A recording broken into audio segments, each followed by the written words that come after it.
Hello students, today I will discuss in this video chapter 3 exercise questions. First question है आपका question 3.6. A car moving along a straight highway with a speed of 126 km/h inverse is brought to a stop within a distance of 200 meter. What is the retardation of the car assumed uniform and how long does it takes for the car to stop? तो कितने समय के बाद आपकी जो car है वो आपकी रुक जाएगी।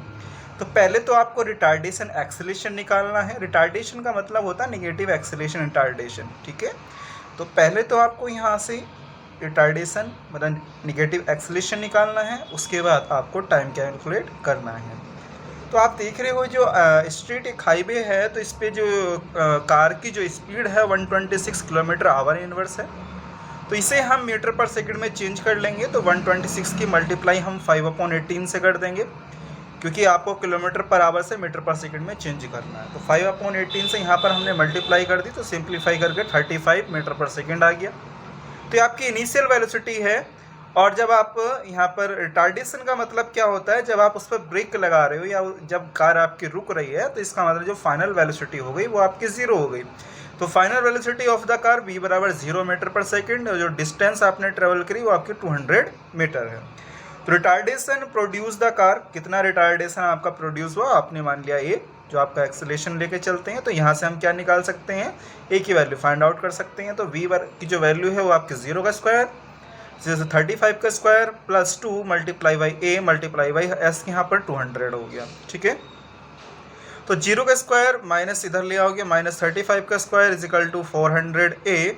तो ए बराबर आपका हो जाएगा -35 मल्टीप्लाई बाई 30/400 और -49/16। तो आप इसे लिख सकते हो -3.06 मीटर पर सेकंड स्क्वायर। तो ये आपका रिटार्डेशन आ गया है, ठीक है। आप नेगेटिव एक्सेलेरेशन भी कह सकते हैं।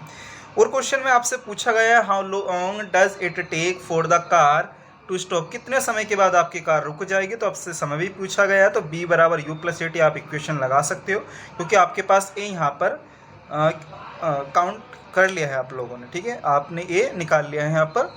तो b भी आपके पास गिवन है, u भी आपके पास गिवन है। तो हम यहाँ से t निकाल सकते हैं। तो t बराबर हो जाएगा v - u में a आ जाएगा, ठीक है। तो v की वैल्यू 0 माइनस u की वैल्यू 35 है आपकी, और a की वैल्यू है -3.06 है। तो माइनस से माइनस कैंसिल हो जाएगा। तो 11.44 सेकंड लगभग आपका आंसर आ जाएगा। तो ये आपका इतना समय आ गया। नेक्स्ट क्वेश्चन एक डिस्कस कर लेते हैं, एक्सरसाइज का ही क्वेश्चन है। Question number 3.7, two trains A and B of length 400 metre, मतलब दो ट्रेन है, उसकी जो लेंथ है वो आपकी 400 मीटर है। Each are moving on 2 parallel track, तो दोनों पैरेलल ट्रैक पर वो चल रही हैं। With a uniform speed of 72 km/h inverse in the same direction, with A ahead of B, the driver of V decided to overtake A and accelerate by 1 meter per second square. If after 50 seconds the guard of V just brushes past the driver of A, what was the original distance between them? तो उनके बीच में कितनी उसकी distance होगी, ये हमें ज्ञात करनी है। तो लेंथ ऑफ द जो ईच ट्रेन दे रखी है वो आपको LA = LB = 400 मीटर दिया हुआ है। और इनिशियल वेलोसिटी जो दोनों ट्रेन की दे रखी है BA = VB 72 km/h दे रखी है, ठीक है। इसे हम सोल्व आउट कर लेंगे। तो आपका हो जाएगा 72 मल्टीप्लाई बाई 5/18, तो ये 4 टाइम्स चलाएगा, तो 20 मीटर पर सेकेंड हो जाएगा, ठीक है। तो हम यहाँ पर निकालेंगे distance travel by the train, A के कारण कितने मतलब टी समय में कितनी आपकी डिस्टेंस ट्रेवल हो रही है। तो डिस्टेंस ट्रेवल बाय ए ट्रेन ए इन 50 सेकेंड। तो एस मतलब डिस्टेंस क्या होता है, तो डिस्टेंस बराबर आप जानते हो वेलोसिटी इनटू टाइम, इस तरीके से आप लिख सकते हो, ठीक है। सॉरी, या स्पीड इनटू टाइम, ठीक है। तो आपकी 20 है जो आपकी दे रखी है, और टी जो आपका 50 सेकेंड है, तो आपकी आ जाएगा यहाँ पर 1000 मीटर आ जाएगा। जो डिस्टेंस ट्रेवल्ड आ रही है एक ट्रेन के कारण 50 सेकेंड में, वो आपके पास 1000 आ रही है। तो इसी तरीके से distance travel by the train be in 50 second, और 50 सेकेंड में आप निकालोगे जो आपकी ट्रेन बी है उसके कारण आपने कितनी, तो एस बी बराबर you we T plus half A V T square. तो यू वी की वैल्यू जो है वो आपकी 20 है, वो भी आपकी टाइम आपका 50 है। 1/2 एक्सेलेरेशन आपके पास दिया हुआ है जो ट्रेन बी के लिए, तो यहाँ पर एक्सेलेरेशन की वैल्यू आप पुट कर दोगे 1 मीटर पर सेकेंड स्क्वायर है, और टाइम आपका 50 स्क्वायर हो जाएगा, ठीक है। तो यहाँ से आपका 1000 हो गया, 1/2 ये आपका हो गया 2500, तो कितना हो जाएगा 1250। तो इन दोनों को जब आप ऐड कर दोगे तो 2250 मीटर हो जाएगा। आप क्या निकालोगे, ओरिजिनल डिस्टेंस निकालोगे दो ट्रेन के बीच, तो S B minus S A हो जाएगा, 2250 माइनस 1000, तो कितना हो जाएगा 1250 मीटर आ जाएगा। तो आपकी ओरिजिनल डिस्टेंस आ जाएगी दो ट्रेन के बीच। आपसे यही पूछा गया था कितने डिस्टेंस है दो ट्रेन के बीच में, ये आपसे कैलकुलेट कराया गया था क्वेश्चन में। एक क्वेश्चन और देख लेते हैं। क्वेश्चन है आपका 3.8। क्वेश्चन में देखते हैं क्या चीज़ गिवन है, क्या चीज़ पूछी गई है।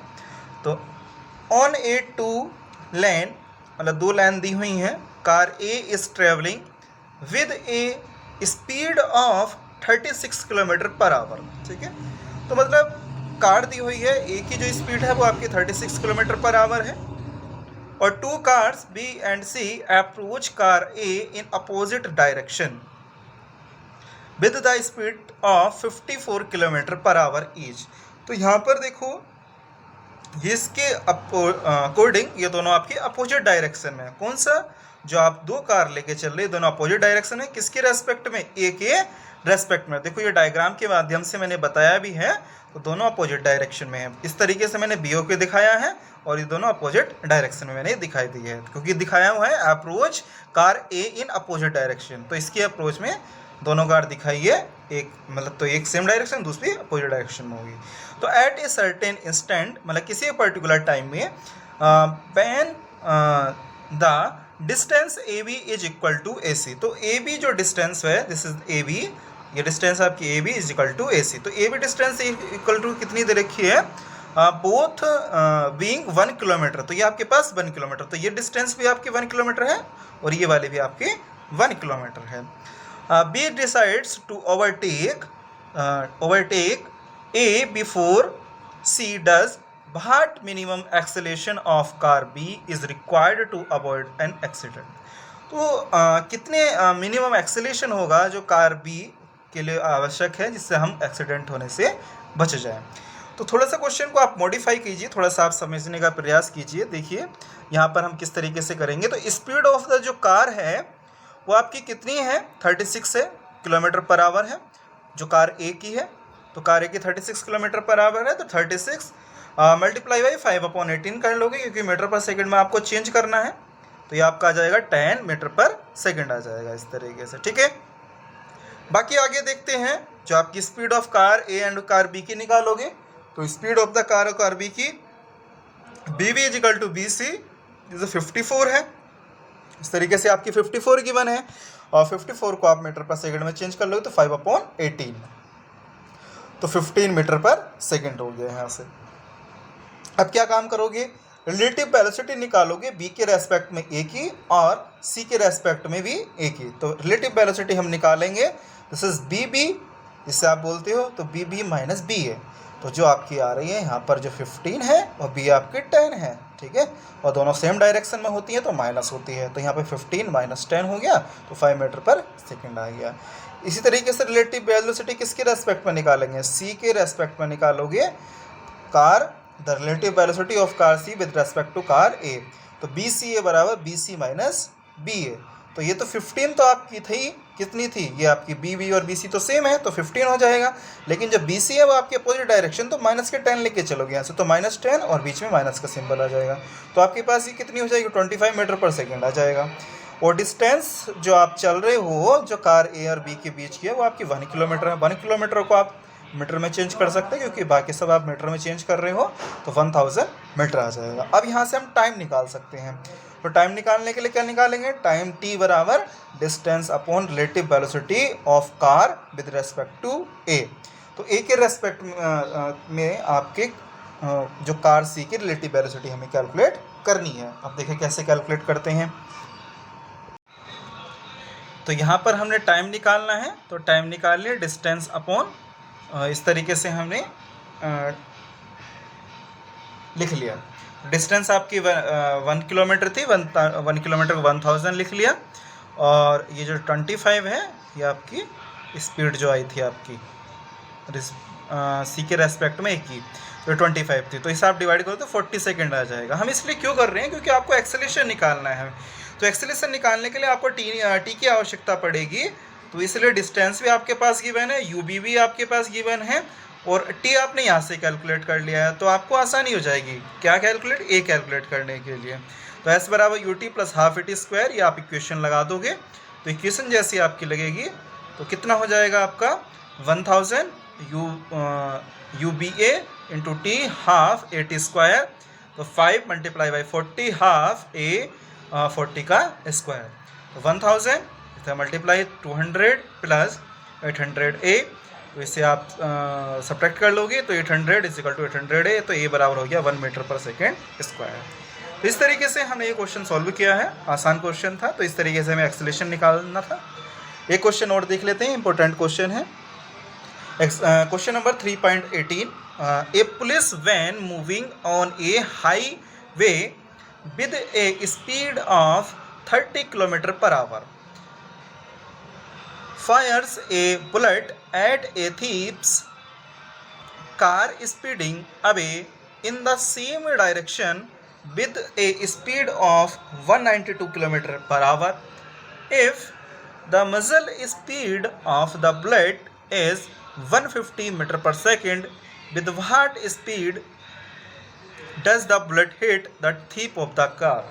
क्वेश्चन में आपसे ये पूछा गया है, एक जो पुलिस की कार है वो आपकी एक हाईवे पर किसके पीछा कर रही है, एक जो थीप की कार है, ठीक है। वो जो एक बंदूक से मतलब एक मजिल से मतलब क्या होती है, एक बुलेट छोड़ी जाती है, तो कितनी स्पीड से जाके जो बुलेट है वो आपकी कार थीप की कार को हिट करेगी। तो ये आपसे पूछा गया क्वेश्चन में। तो फर्स्ट ऑफ ऑल तो आप देख लीजिए, यहाँ पर पुलिस की वैन की आप स्पीड निकाल लोगे, इसी तरीके से आप थीप की कार की स्पीड निकाल लोगे। आपके पास मजल की स्पीड दी हुई है, जो आपकी मजल है उसकी स्पीड दी हुई है, ठीक है। तो पहले आप इतना कार्य करते हैं, तो speed of the police van 30 kilometre per hour को मीटर पर सेकंड में चेंज कर लोगे, 5/18, तो 25/3 मीटर पर सेकंड आ गया। इसी तरीके से थीप ऑफ द कार की आप निकाल लीजिए, 192 मल्टीप्लाई बाई 5/18 कर लोगे तो 160/3 मीटर पर सेकंड। तो ये तो speed of the thief car की आ गई, ये आपके मीटर पर सेकंड में आ गई। मजल स्पीड ऑफ द बुलेट कितनी है? 150 मीटर पर सेकंड है, this 150 metre per second. The bullet is sharing the speed of the police van, जो आपकी बुलेट है वो आपकी कितना शेयर कर रही है? Sharing the speed of the police van, therefore the effective speed of the bullet, तो कितनी इफेक्टिव स्पीड होगी जो आपकी बुलेट की होगी? तो बी बी डैश बराबर B B plus B P, ठीक है। तो ये आपकी हो गई 150, 150 आपकी आ रही है, और जो आपकी बी पी है वो आपकी 25/3 है, जैसे 25/3। तो आप इसके एलसीएम लोगे, 3 की मल्टीप्लाई करोगे तो 450 हो जाएगा, प्लस 25, 475 मीटर पर सेकेंड। तो ये आपकी इफेक्टिव स्पीड आ रही है, जो आपकी बुलेट की स्पीड है वो आपकी इफेक्टिव स्पीड। अब फाइनली आपको निकालना है speed of the bullet with which hit the thief of the car. तो इसमें स्पीड की निकालनी है किसकी, कितनी स्पीड से जो बुलेट है वो कार थीप की कार को हिट करेगी। तो रिलेटिव स्पीड निकालते हैं, तो relative speed of the bullet with respect to thief of the car, किसके रेस्पेक्ट में निकालोगे? बुलेट के रेस्पेक्ट में निकालोगे। तो लिखोगे B V T is equal to B P dash minus B T, तो आपकी कितनी है? 475/3 माइनस 160/3, तो यहाँ से आपने एलसीएम ले लिया 3, तो यहाँ पर आप सब्ट्रैक्ट कर लोगे तो 315/3 हो जाएगा। तो कितना हो जाएगा आपके पास?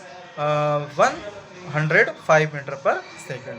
तो therefore bullet will hit the thief's car with a speed 105 metre per second. तो 105 मीटर पर सेकंड की स्पीड से जो आपकी मतलब बुलेट है वो आपकी जो थीप की कार है उसको हिट करे। तो यही आपसे पूछा गया था क्वेश्चन। आज के लिए इतना ही, थैंक यू।